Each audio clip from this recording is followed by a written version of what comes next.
Let us begin with the man who's been co-piloting me so far. What a thrill to share the stage with Mr. Austin Clarke. Nominated, the first of our poets tonight, for Where the Sun Shines Best. Mr. Clarke's illustrious literary career has spanned half a century and produced 10 novels, 6 short story collections, and 3 memoirs published in 5 different countries. He is the winner of the Giller, the Commonwealth, and the Trillium prizes, all for his 10th novel, The Polished Hoe. Where the Sun Shines Best is his first collection of poetry, based on a real-life moment of brutality. In 2005, 3 inebriated Canadian soldiers beat a homeless man to death on the steps of Toronto's Moss Park Armory, which happens to be in the author's known neighborhood.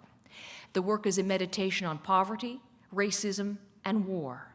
The Trillium Book Award jury commented, "Clarke's ear is pitch perfect. These poems demand to be read aloud for their music and their insight." So let us then hear an excerpt read aloud. Please welcome to do the reading for us tonight on behalf of Mr. Clarke, Michael Fraser from Guernica Editions.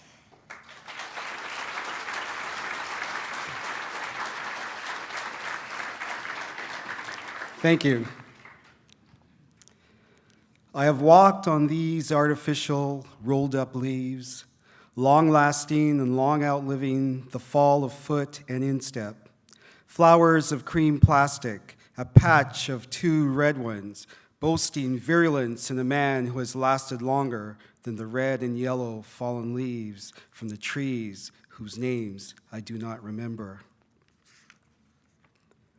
The leaves make the same sound as the poisonous, dried black pods of the shak-shak tree in an untilled field in Barbados. His head is cut off, beheaded suddenly by my window that is too small to frame his shoulders. No rhythm to their footsteps as they walk like 3 men on stilts. And I stand and think of popsicles and of men made of cloth dropped from the needleworker's sewing machine. And I think of walking in the burning sun in old Havana, in a square, the playground of dictators once.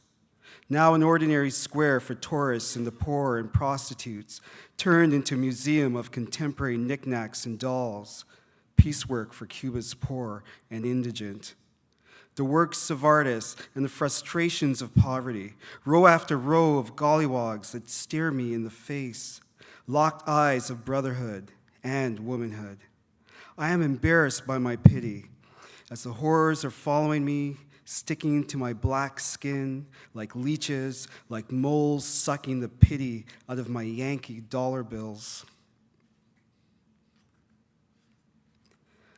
I stand in this silence, in these shadows thrown from the armories, and the cannons sweating in the silent dew, coming alive in the purr of this soldier's anger and fantasy.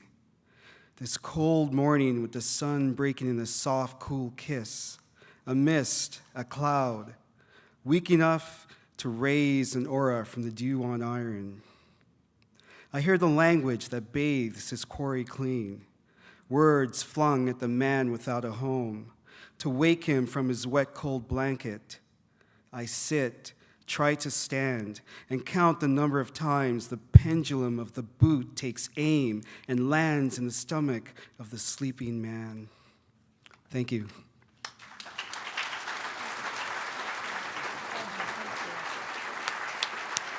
Michael, thank you. Ladies and gentlemen, Austin Clarke, thank you, sir, very much. What a pleasure to have you here with us tonight. Where the Sun Shines Best is published by Guernica Editions. It was shortlisted for the Governor General's Award for Poetry. It is a finalist for the Trillium Book Award for Poetry tonight. What a fabulous start to our evening.